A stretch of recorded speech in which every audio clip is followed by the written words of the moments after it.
Good evening from Lombok, everyone. It's Anifa Menon from hearthealthbrainhealth.com, encouraging healthy grieving and mindful actions.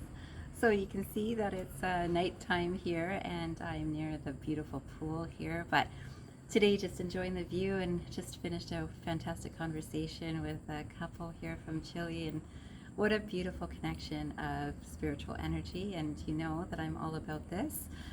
Not only here, of course, in Canada too, and in Bali as well. So I just wanted to share today a little bit about my recent experiences. And some of you know that I had the pleasure of visiting a school that has really touched my heart. And I think it's a representative of most of our educational institutions, whether we look in Indonesia or we're looking in any other country. And I have been reflecting ever since the visit yesterday, which was a wonderful visit, on just the idea of empathy. And empathy is something that I recognize that healthcare and hospitality, as well as many other industries, as you know, I do feel this is generalized, but I'm going to focus on healthcare and hospitality. Empathy is something that's not given too much value. It's potentially valuable if a customer comes back, a client comes back, a new student arrives, anything like that. So if there's something that an institution or a industry can gain from empathy, they might fake it, yet true, authentic empathy cannot be faked. And you know, sometimes people will use the words sympathy and empathy and not sure which one to use. And today I thought a simple way to remember this is sympathy might be seen as feeling for someone. So if I see someone who is going through hardship of any sort, so it could be poverty, it could be illness, it could be a dying family member, it could be an argument with a friend, and if I'm feeling for them, that might be sympathy. Empathy is feeling with, and so we're often most empathic to the things that are closest to us. So we were of course talking about dogs. Some of you know that I lost Caesar recently, and both of these two siblings had lost their beloved dogs too, and also still love dogs. And so we know that this can be from something like this, that we have a strong connection with a pet of any sort. We can be empathic, that when they're not feeling well, we feel it, we're feeling with them, same as any relationship that we might have. So our closest relationships are usually the ones that are easiest to feel empathic with, that if we know someone is really sad, really hurting, really upset, really angry, we can empathically feel with them. And so I thought I would share this quotation to begin with, and this one is by Alfred Adler. It says, empathy is seeing with the eyes of another, listening with the ears of another, and feeling with the heart of another. So this is again, eyes of another, listening with the ears of another, and feeling with the heart of another. A lot of times people just automatically say, of course I feel empathic towards my family, they're closest to me. Yet, unless I see things from their perspective is what it comes down to. It's not empathy, it's just sympathy. Sympathy does not help lift people, empathy does. Now I come back to the professionals in these professions. So whether we look at teachers in education, or we look at, I'll say, healthcare professionals that are helping clients, or we look at hospitality industry, which has, again, clients to help, are we empathic for the people that are doing the helping, the service? So even for ourselves, when we are in those positions, are we empathic to others in that position? Because if I want the job of someone else, or if I want the hours that another person is getting, I might not truly feel empathy. It's like, oh, I wouldn't feel so good if my hours were cut, but I really want theirs. So that sort of idea. So even in a very close team, so I'm thinking again, educational institutions are included. Can I be empathic? Because a lot of times what happens in a closer group is that we take things for granted. It's like, well, oh, so you've got to get home to your kids. Well, I've got kids too.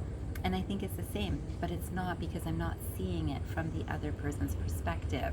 And it could be the exact same in terms of age of kids, number of kids. It's the exact same, but their experience is different than my experience. So unless I actually sit down to understand another's experience, and what happens in workplaces is oftentimes, even though there is a team which could be very, very supportive, you know that we've all become very busy.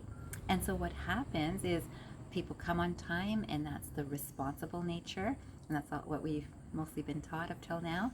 And then staying for work for the length of time and being really engaged with the students or the clients, and then getting out of work quickly because there's other things to tend to. And this is, again, all professions are doing this, but there's no time or space for empathy, true, genuine, authentic empathy.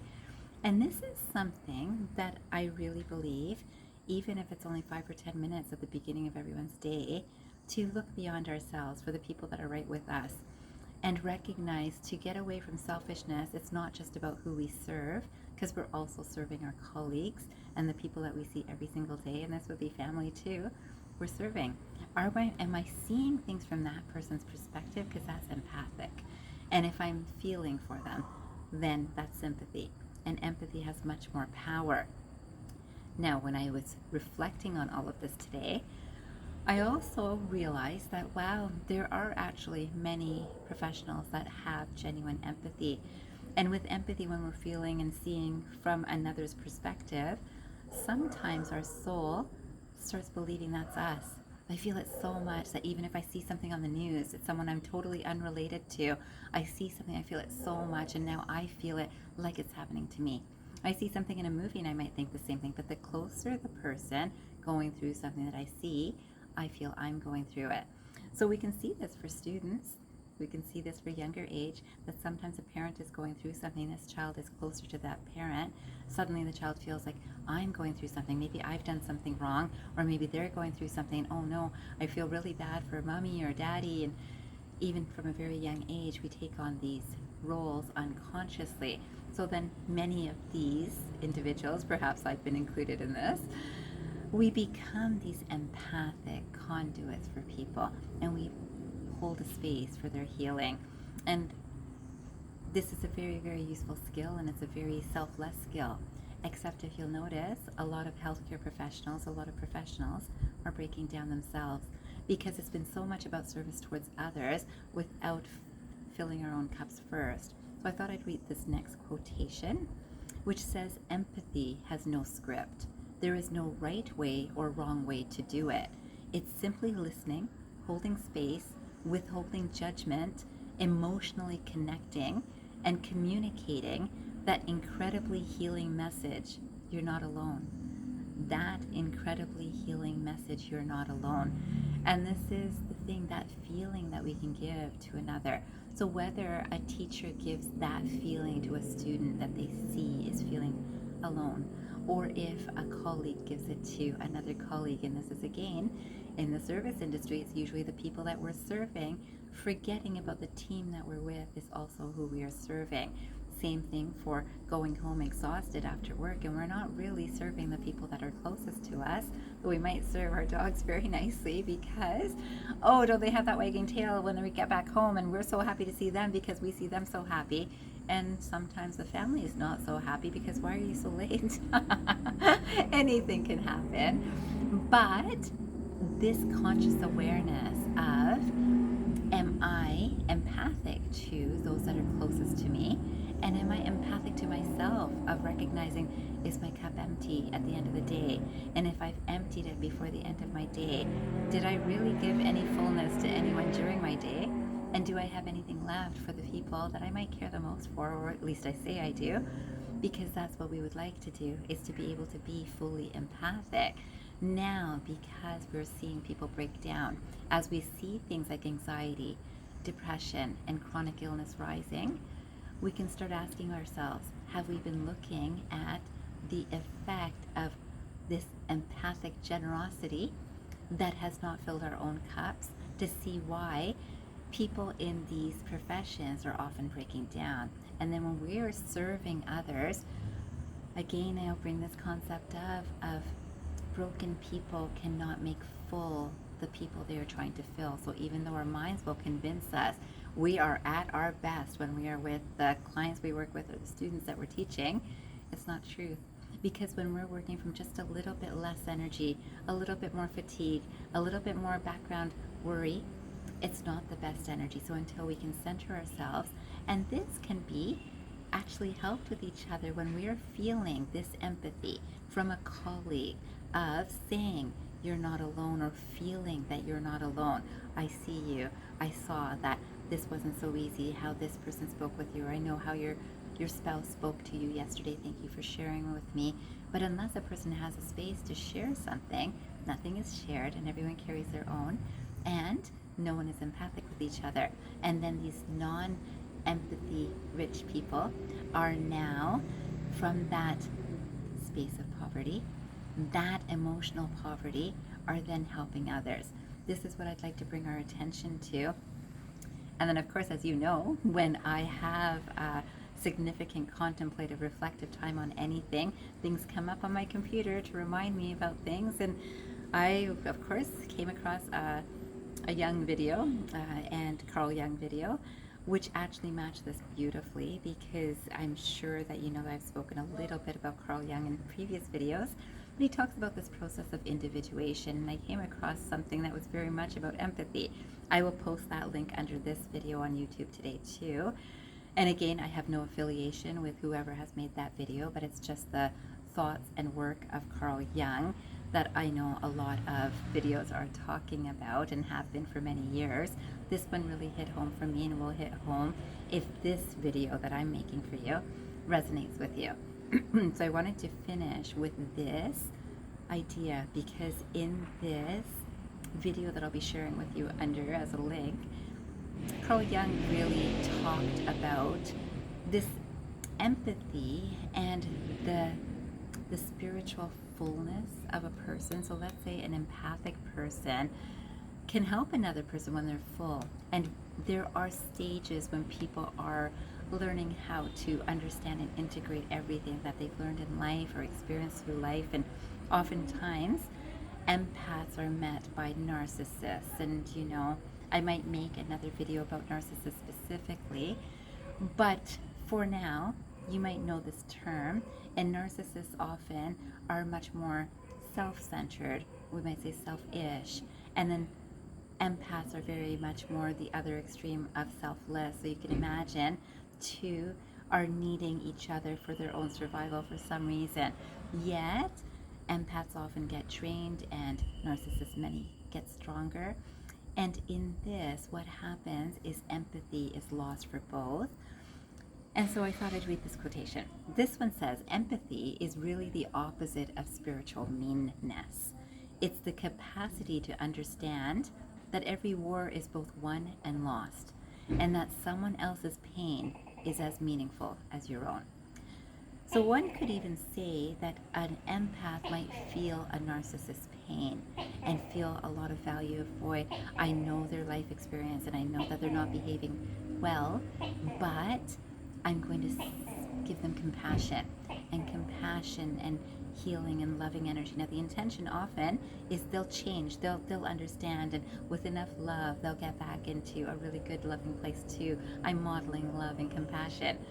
Yet the empath slowly gets drained in that process, and yet it's also the same space. That grief is often the opening for an ability to go through individuation. Individuation is something I believe that many companies could benefit from, and I thought that I would link that video under this video so that you understand that there is a spiritual evolution even as an empath. And I'll say that it's such a beautiful space, and though there's some work to do, inner work, it's possible to do. I certainly feel that I've gone through this process, and probably will continue to, because we're only as good as today. So today I feel that I've evolved a little bit deeper than I might have been yesterday, and tomorrow perhaps I'll be a little bit deeper, but I might not be. I might be back into a familiar pattern where another person comes into my life that might be more narcissistic. And this is something that we understand. Our adaptability, our resilience, our awareness grows. And as our awareness grows, we start taking care of ourselves before we take care of others. This is what I'm encouraging for us in all professions, but certainly healthcare and hospitality. We know that people are breaking down. Let's not look as if we don't see. We can see with the eyes of another if we actually take the time to try to understand others. The others that are in our space don't get rushed for time to get back home, to rush to the next task to do. Ask at least someone, how are you today? And I hear everyone asking, how are you, just like in Canada. So here it's apakabar, and in Canada it's like, how are you? But it's that quick response, fine, and here it's bye, or bagus, and it just means good. But there's no depth to that. And if I really want to know how you are, I ask you in the space of, are you okay? I really want to know if you're okay. And many people even still respond in a way that, yeah, I'm fine. Even if you pull, are you sure you're okay? Yeah, I'm fine. When someone is not ready to share, you don't need to push. But from your own perspective, are you okay? Check in with yourself and at least one other person that no one in your environment would feel. No one's ever asked me. I hear this person asking that person, but no one's ever asked me. Let no one feel that way. As you model this as the adults in the room, you will see that whether it's your clients or your students, you can model this. It is a natural thing that we can do for each other. It's not based on the age. It's not based on the respect, based on the years of experience. It's based on our true inherent capacities of love and compassion. Today, I love us for going back to that space and to recognize that it's that love and compassion is the best service that we can offer anyone. I wish you a fabulous day or night, full of healing, and I hope you remember, transform your mind and transform your life. Have a great day or night, everyone, empathically.